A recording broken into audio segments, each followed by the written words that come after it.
Everyone, welcome again to my YouTube channel nursing education. So आज हम इस video में हेल्थ केयर सर्विसेज पढ़ेंगे।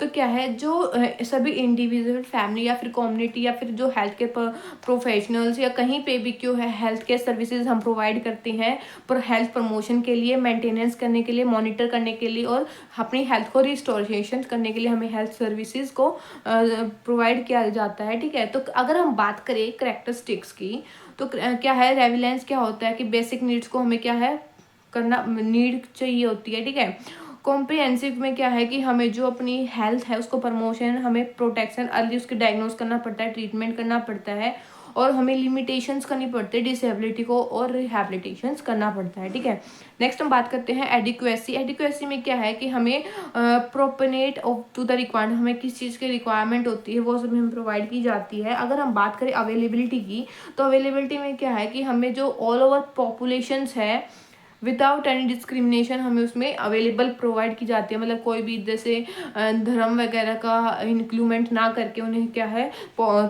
पूरी जो पॉपुलेशन है ऑल ओवर में हमें हेल्थ केयर सर्विसेज प्रोवाइड की जाती है। या फिर एसेसिबिलिटी क्या है, जोग्राफिकल जो है it should be accessible to all physical. ये इसमें क्या है कि ऑल ओवर जो है हमें चीज़ें प्रोवाइड की जाती है, चाहे तो फिजिकल हो सकती हैं, इकोनॉमिकल भी हो सकती हैं या फिर कल्चरल भी। ठीक है, अफोर्डेबिलिटी में क्या है कि service should be affordable to the all state of the society. Affordable का मतलब क्या है कि हमारी हेल्थ केयर सर्विसेज में कुछ ऐसे प्रोसीजर्स होते हैं जो वो क्या है बहुत महंगे होते हैं, एक्सपेंसिव होते हैं, बट इसमें क्या करना पड़ता है, हमें नॉर्मली अफोर्डेबल चीज़ें प्रोवाइड की जाती हैं। ठीक है, हमें नॉर्मली अफोर्डेबल होती है हेल्थ केयर सर्विसेज। अगर हम बात करें type of health care agencies या फिर सर्विसेज या फिर हॉस्पिटल या फिर क्लिनिकल या hospital rehabilitation centre, accident care facilities में क्या है कि जो हॉस्पिटल जो केयर एजेंसीज होती है जो बनाई गई है वो 3 डिवाइडेड में की गई है। हॉस्पिटल सर्विस जो हॉस्पिटल में हमें सर्विस प्रोवाइड की जाती है, या फिर क्लिनिकल्स बेसिस के ऊपर, या फिर एक्सटेंडेड केयर एजेंसीज कुछ ऐसी बनाई जाती हैं। अगर हम बात करें ओपीडी जैसे हॉस्पिटल सर्विसेज है, तो क्या हॉस्पिटल में जो हमें सर्विस प्रोवाइड की जाती है किसी भी इंडिविजुअल को प्रोवाइड की जाती है या फिर पेशेंट को प्रोवाइड की जाती है उसको हॉस्पिटल सर्विसेज बोलते हैं। हॉस्पिटल सर्विसेज में क्या है ओपीडी सर्विस, जिसमें जो पेशेंट है ओपीडी में आता है, नॉर्मली डे टू डे दिखा जाता है, एक जैसे कुछ आवर्स के लिए ओपीडी लगाई जाती है।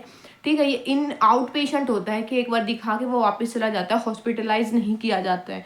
अगर हम बात करें day care centre, the day care centre में क्या है, इसमें भी हॉस्पिटलाइजेशन तो नहीं किया जाता, वो इसमें भी केयर प्रोवाइड की जाती है। ठीक है, नेक्स्ट हम बात करें कि जो इंडोर पेशेंट होते हैं क्या है, उनमें जो पेशेंट्स को है एडमिटेड किया जाता है, हॉस्पिटलाइज किए जाते हैं, उसके रिगार्डिंग उनको केयर प्रोवाइड की जाती है। नेक्स्ट हम बात करें कि इमरजेंसी, जो कोई भी इमरजेंसी कंडीशंस आती हैं जैसे कि सीवीसी आ जाती है या फिर कोई एक्सीडेंट्स केस आ जाता है, तो वो क्या है केयर प्रोवाइड की जाती है हेल्थ केयर एजेंसीज के रिगार्डिंग, तो उसमें इमरजेंसीज इंक्लूडेड है हॉस्पिटल्स में। ठीक है, नेक्स्ट हम बात करते हैं कुछ क्लिनिकल बेसिस के होते हैं जैसे मोबाइल क्लिनिक्स और डिस्पेंसरीज। अगर हम मोबाइल की बात करें तो इसमें क्या है हमें फैसिलिटीज़ जैसे कि आउट केयर होती है, ये सब हमें प्रोवाइड की जाती है। ठीक है, अगर हम बात करें इसमें क्या होता है कि जैसे मेडिकेशन को एडमिनिस्टर कर दिया जाता है, उसकी प्रायोरिटी क्या होती है, हमें अपनी केयर की नीड होती है। ठीक है, उसके टीचिंग प्रोवाइड की जाती है, ऑल ओवर क्या है केयर ही प्रोवाइड की जाती है, किसमें मोबाइल क्लिनिक्स में। अगर हम बात करें डिस्पेंसरीज में, जैसे हमें रूरल एरियाज वगैरह में देखते हैं तो डिस्पेंसरीज वगैरह देखने को मिलती है, जैसे पीएचसी सीएचसी वगैरह ये होती हैं, तो इसमें क्या हमें बेसिक नीड्स जो हैं प्रोवाइड की जाती हैं। ठीक है, नॉर्मली। नेक्स्ट हम बात करते हैं कुछ एक्सटेंडेड केयर एजेंसीज होती हैं जैसे हॉस्पाइस।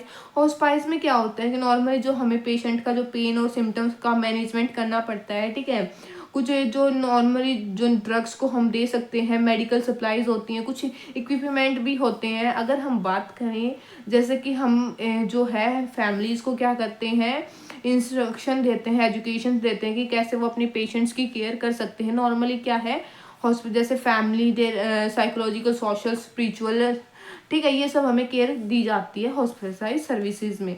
नेक्स्ट हम बात करते हैं रिहैबिलिटेशन सेंटर्स। इसमें क्या होता है कि ऑल ओवर क्या है फिजिकल इमोशनल्स जो है केयर प्रोवाइड की जाती है। इसमें क्या होता है कुछ जैसे नर्सेज कुछ सेंटर्स बनाए जाते हैं, जैसे मल्टी डिसिप्लिनरी टीम बोला जाता है इसको, जैसे कि हेल्थ केयर प्रोवाइडर्स होती हैं, डॉक्टर्स होते हैं, नर्सिस होती हैं, साइकोथेरेपिस्ट होते हैं, ऑक्यूपेशनल थेरेपिस्ट होते हैं, काउंसलर होते हैं। ऑल ओवर क्या है कि टीचिंग, काउंसलिंग, केयर हमें इसमें नर्स क्या है इंक्लूड करते हैं डायरेक्ट, ठीक है।